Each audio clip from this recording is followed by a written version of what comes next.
Hey guys, my name is JessiMew, and welcome back to the Harmony Islands. In the last episode, Lalasi stumbled into the remains of her father while she was wandering through the swamp, which left Sage with no choice but to tell her exactly what happened on the day she was sick. So she has a bit of a difficult decision to make now, because she has to decide if she can find it in her to forgive Sage, of course, Sage who has taken care of her for her entire life, or if she's going to carve out her own path somewhere in the wilds. I think her going back to the mainland is basically out of the question at this point. She knows that so many of her old tribe mates wanted to see her father pushed out of his home, so I think now she's starting to feel like maybe she never belonged at all. Her mother passed away on the very day that she was born, and Sage was the only one who looked after her throughout all that time while she was growing up. He taught her how to hunt, he taught her how to explore, so she would have to take that into consideration too. He stayed right next to her for her entire life. So I think, very, very stubbornly, she might tell him no. She is not going to let him disappear. She is going to stay right by his side too, just like he did for her. It'll still take a while for her to heal though, of course, because she did love her father. Her father was always a part of her life, drifting in and out and watching from the grass, though not as large of a part, I think, as Sage, and that's why she is so willing to at least try to work toward forgiving him. So for now, they can start to clear out some of this grass and hopefully make a tiny, safe little place for them to stay, at least overnight, because we do have this nice, big, juicy berry bush in the area, so we wouldn't want all of that food to go to waste. And then I believe we only have a couple more turns to use. We have a Mercy over here who's sitting next to her father, Kanuduk, on his very last turn. In his old age, and especially after his mate passed away, he really started to change. He was our sagely creature, after all, who was always all about patience. Patience and kindness and being noble to all of the creatures that he passed. But ever since his mate left him, he was more concerned with keeping all of his family members close and safe. So he should be able to rest easy tonight, at least knowing that so many of his family members are so near. He gets to meet his very first grandson too, little Zen, who looks so much like him. He just has the stripes instead of that gorgeous mask, but the colors are exactly the same, and he even has those spikes on his body too. So his legacy might just live on in little Zen, especially because Mercy is so kind and considerate herself, and just like how you always kind of hope that your children are going to grow up to be better than you, I think he thinks the same of both Mercy and Zen as well. So that might be all of the turns we can use for today. We have a lot of creatures kind of scattered about right now, including Meme and Joker, who are looking for those shells, and Grim and Mist, who are trying to find a place to challenge themselves. So since they're so scattered, our best course of action might be to just zoom out and skip the day to see if we can find anything slithering out from the grass, out from the darkness maybe. So far so good, but let's listen around and possibly sniff around too. Now the only problem is it seems like we can't actually see the wanderers anymore. When we're sniffing or when we're listening, they don't have that special outline like the prey items in the grass. So I'm not sure if we're missing any of the rogues. That would be quite the surprise if they ended up jumping out at us, but it's very difficult to spot them in all of this grass. So for now, we're just going to have to cross our fingers and hope for the best. And since Grim and Mist are so far out right now, we'll change their very final gems over to their special orange color, and we'll let them start clearing out some more grass. I think she's actually going to want to go toward the north of the island, the northern portion, because she knows that nobody has explored this area before, so maybe she thinks that she could find something special there. But if they play leapfrog, then they should be able to get around much more efficiently than if they were on their own, and that's why they kind of tagged along with little Kirnuku while he was trying to make his way toward the water side. But they did find yet another one of these permanent nests, which is a very, very good sign. Of course, our bandits are a little bit lazy in that regard, and they don't often like creating their own nests, so this is the perfect place for them to maybe take a rest at least. Rain, on the other hand, is kind of creating her own little offshoot of the bandit line. She has been learning many things from Miana, who was a member of the Old Kingdom, probably one of the few remaining members of the Old Kingdom in fact, and because of that, I actually wanted to change her second gem over to that special rosy color. Since Miana can't have children of her own, we're not going to see her beautiful, beautiful rosy leopard genetics get passed on. So I think it would be fitting to let Rain carry on those teachings in her own unique way. Maybe all of her babies will even inherit the lovely pink gems instead, especially as more and more of the Old Kingdom's ways kind of leak into her line. But for now, they could at least pick the berries. We'll have Rain do that since Miana is teaching her very well how to gather up all of this food. And then she could instead maybe make her way a little bit deeper into the savanna grass, because I am curious to see if there's anything in the area that they could possibly explore. We'll have Rain trail right behind her too, so she can help out. Her mother is quite busy after all, trying to manage all of this food on her own. I mean, unfortunately, all of her children have basically wandered off in different directions, so she is basically the lone provider for this side of the island.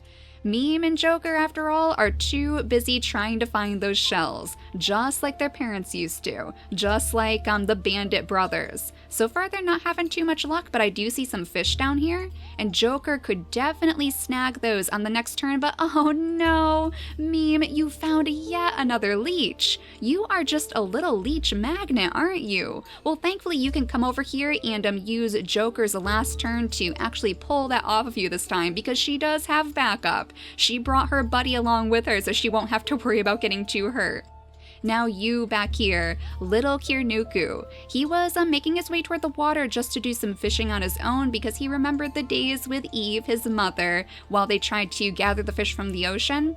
But instead, he stumbled straight into Cricket. And Cricket is quite the little angler. She has caught many, many fish. So I think he's feeling quite impressed at the moment. And he might make his way to the water side. I think he's going to have to clear out some of this grass too so we can actually see him. And then he can introduce himself to Cricket and her sister. Maybe he'll even be able to help out with the fishing and impress Cricket too, as long as we can find some fish to push in that direction. I think Moth is actually sitting directly on top of some fish. Yeah, a big fish swarm. It would be great if we could push them toward Cricket instead, because she doesn't exactly have a high enough fishing skill to gather them up. So let's try to pick some berries. No, they still don't want to move. I guess it's because they don't feel threatened. They know that she can't do much. She can attempt to fish them up, but she can't actually kill them right away. So instead, we'll have her pick up some of the grass around the area, maybe jump up here. Yeah, we're going to have Kirnuku come around, I guess, and try to get the fish if they don't move. So since the baby should be safe, because yet again we don't have any birds in the sky to worry about, we could bring Mercy down here to do a little bit of swimming again. She's actually teaching Ripple very, very well how to swim, and it's fitting too because he managed to inherit the swimming tail, probably from his father. I don't think we actually had that in any of our genetics, so it must have been the rogue male who gave that to him. But it's super, super fitting because he has watched his family swim around in this lake for his entire life. So he must really be looking forward to diving in himself as soon as he's old enough, and I think he only has a couple more days to wait. He's a little bit too small right now, and I wouldn't feel safe sending him straight into the water.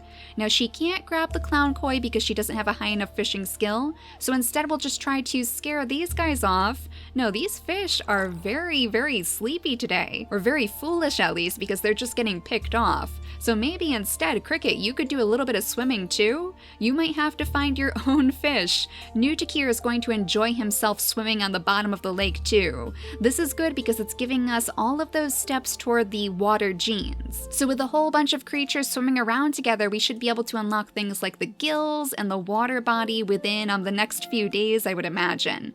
These genes also require certain genetics to unlock, certain genetics on the creature anyway, like the webbed paws, the swimming tail, the gills.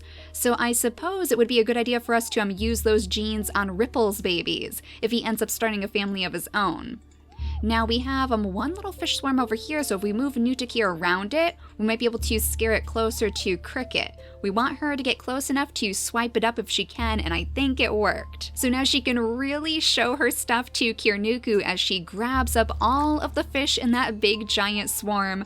I'm sure fishing up a clown koi would also be quite impressive, but honestly he is impressed enough. I think he definitely wants to get to know Cricket a little bit better.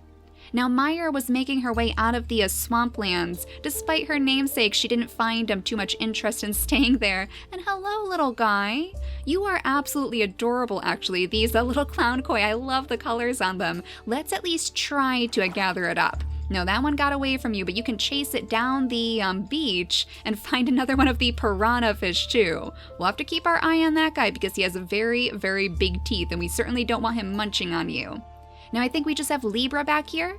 Libra was actually gathering up all of these big giant berries with ripples so we can gather up every last one on the bush. And then you might as well pick up some of the grass in the area too because we don't want anything too dangerous spawning near the babies.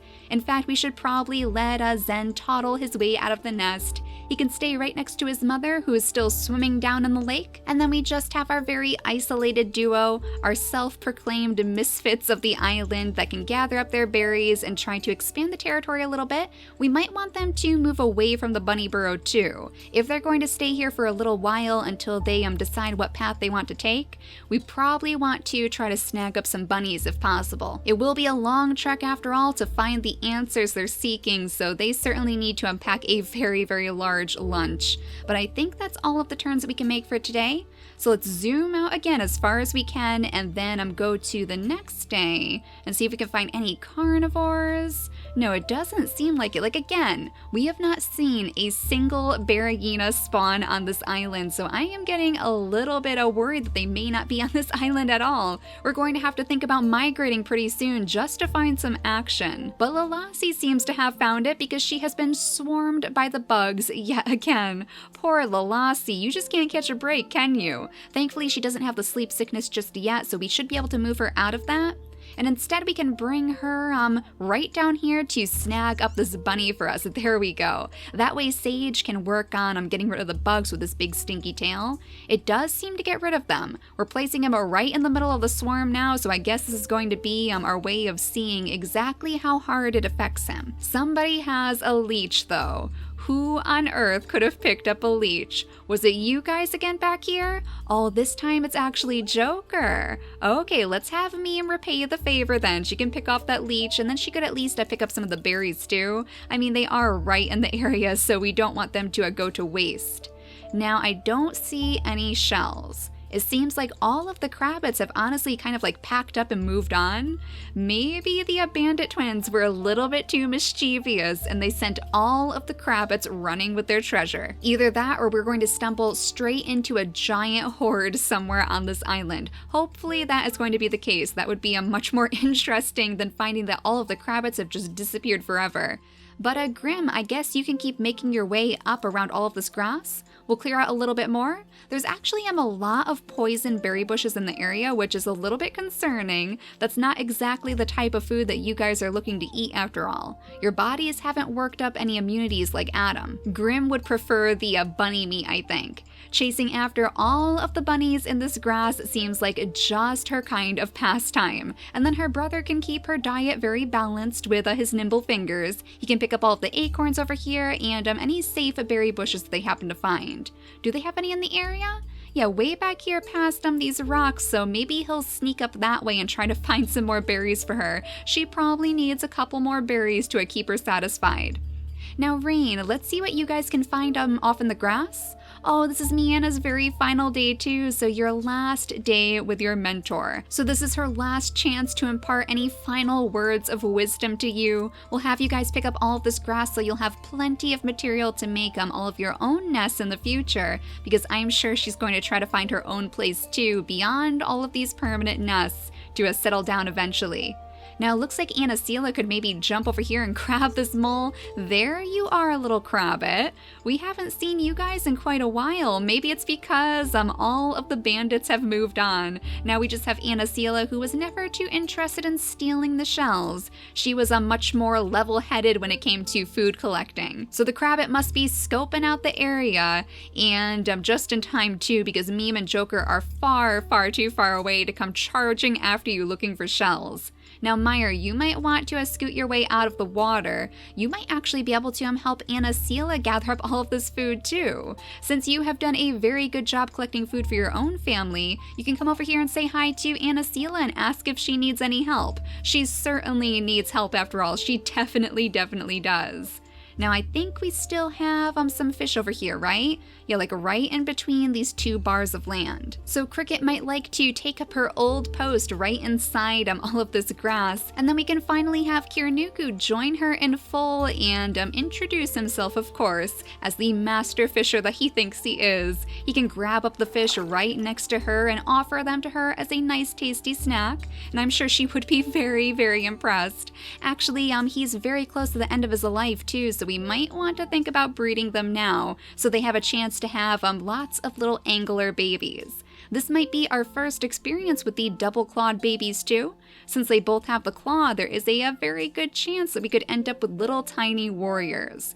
So he has some bad eyesight. He has the short-sighted eyes and he has the blindness in his traits, so we definitely want to make sure the normal eyesight is in one of his slots. And then I'm thinking that the normal body might be a good idea too, because since he has the spiky body, he can't use his fishing tail. So if we could pull that out instead, that would be absolutely excellent. Let's have him place the normal body, the medium body, in his other slot. And then do we need to do anything for Cricket? Honestly, it doesn't seem like we have too much to worry about in her genetics. She has perfect eyesight after all, and we don't have access to things like the fishing tail just yet.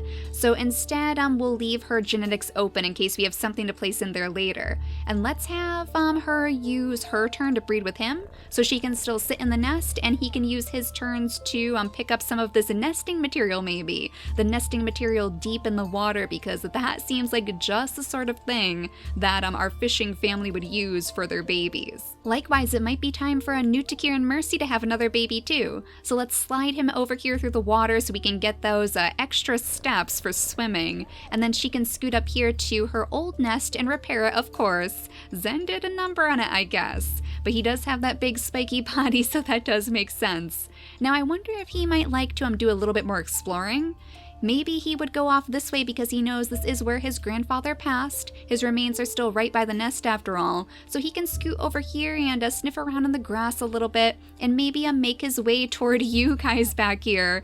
Oh, Sage, you are still completely swarmed by those bugs. We're going to have to keep a very close eye on you to make sure you're safe. Libra can go ahead and pick up all of these shells with her nimble fingers. Mercy might be able to knock down, oh my gosh, tons more. Tons and tons of acorns that were all high up in the tree. So that is going to be a nice big feast from you and Ripple to eat. He can actually pick the berries to add a little bit of his own touch to the food. And then Nutakir can swim around a little bit more. He loves to swim. I bet he's so happy that he followed Mercy up here to the safe waters, of course. Now Moth, you're kind of secluded out here yourself.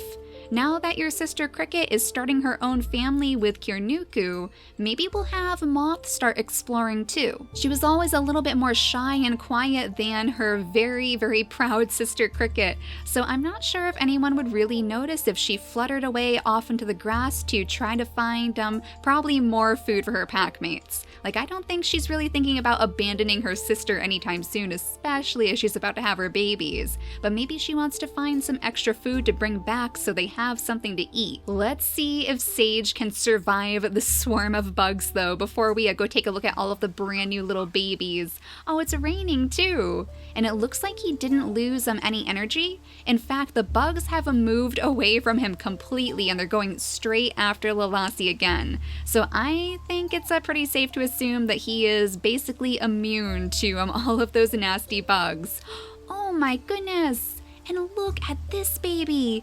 Oh, we finally have the poison fangs again, yes!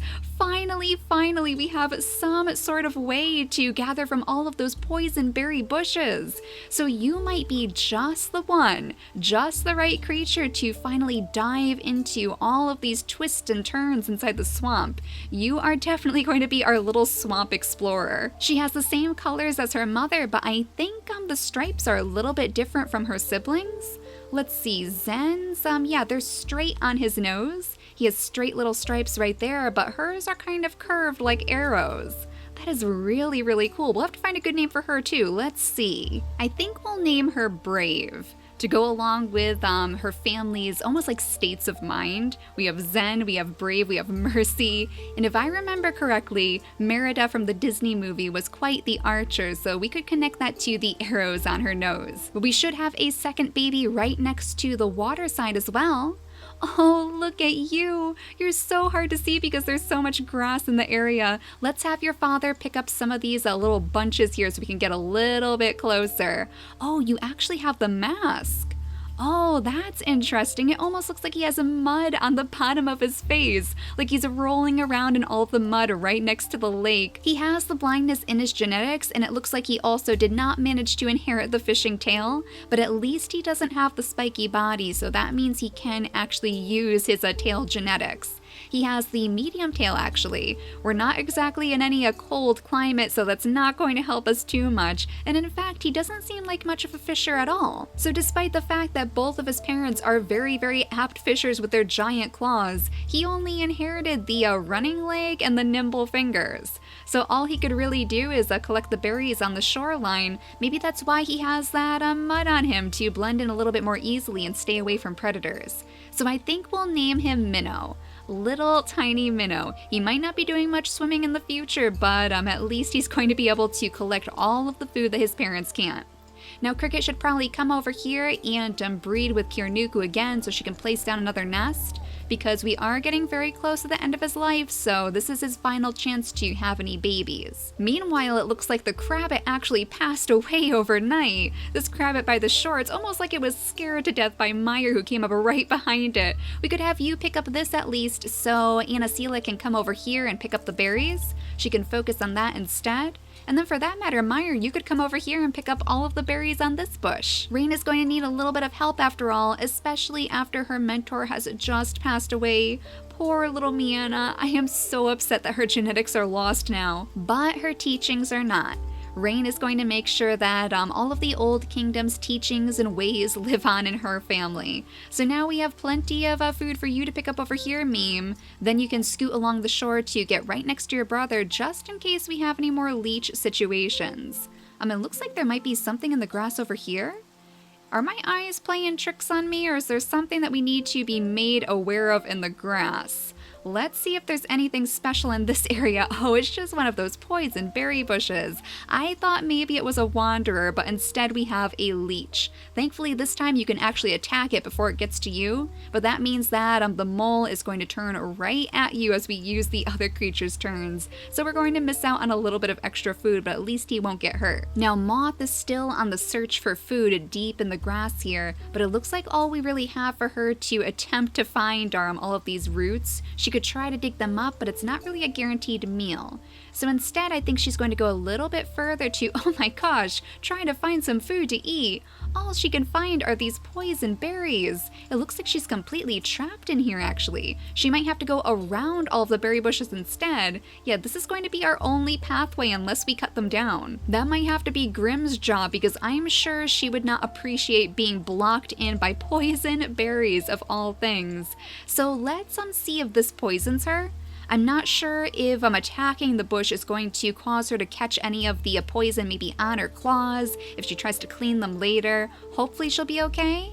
Yeah, it seems like it, and not only that, but it doesn't look like it's going to grow back either. So now we have a very safe, easy pathway to get up and down to both of the streams. Mist had other food that he was after though. He can pick up these nuts on the ground, but then we want him to go around this way to try to find that berry bush. And not only that, but he found yet another one of these nests. So I guess the Old Kingdom really pushed out quite far, didn't they? Maybe that means there's still hope for us to run into one of Miana's family members, or somebody that she used to know at the very least.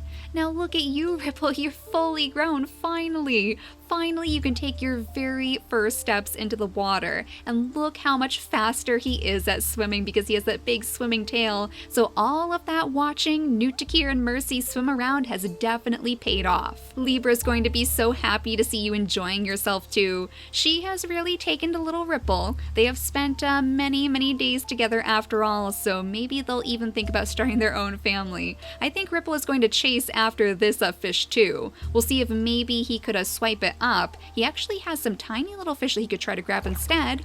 Oh, look at that! Even though he doesn't have any fishing skill technically, he was still able to grab one of the little fish, so he can bring that back to Libra as a gift. Let's have Mercy call her son back so Zen can sit right next to the nest, and that way Mercy can do a little bit of swimming herself too. She does also enjoy the water quite a bit. She just enjoys staying near Nutakir, I think. He could pick up some more of this, some kelp in the water, and then scoot along the bottom edge of the lake too.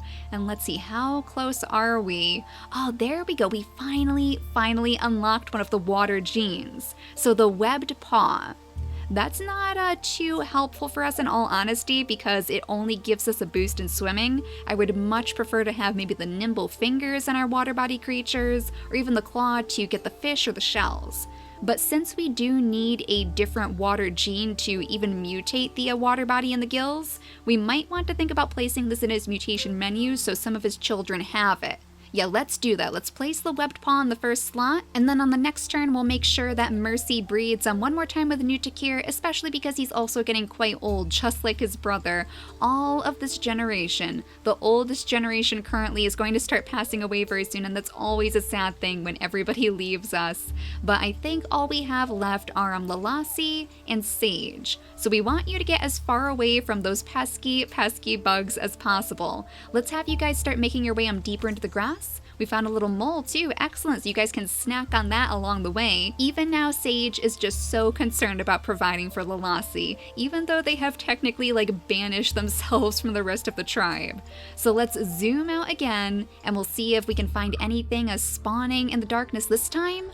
Oh my gosh, finally we have our first Berryina, and not only that guys, but look at this. We have a tiny little friendly Berryina baby spawned right next to the mama. Oh my goodness, finally! I was honestly starting to think the Berryinas were just not going to appear on any of our islands because it took so very long. But this is quite an interesting place to find a Berryina spawning because it's very close to all of our babies. We have Brave over here, we have Zen thankfully standing in between them, so if the Berryina did launch itself straight over, then he should be able to protect her. But yeah, we are going to have to take care of the situation very quickly. And not only that, but a sign from Animeme herself, because it looks as if she has given us our very first little warrior. With the crown of ram horns and the double claws, you must be a quite strong little one, a 6 in strength, and she has those lovely little circuit markings that we always compare those lines on their faces to. So this one, thankfully, because she has the 4 in fishing, should be quite the angler as well. So I think we'll name her Tetra, as in the type of fish to go right alongside her little brother Minnow. But in the next episode, it looks like the Golden Hearts will need to defend their nests against the Berryinas. So Nutakir and Mercy will need to climb their way out of the water and investigate this very unusual Berryina family. But for now, thank you all so much for watching, and I'll see you all next time. Bye guys!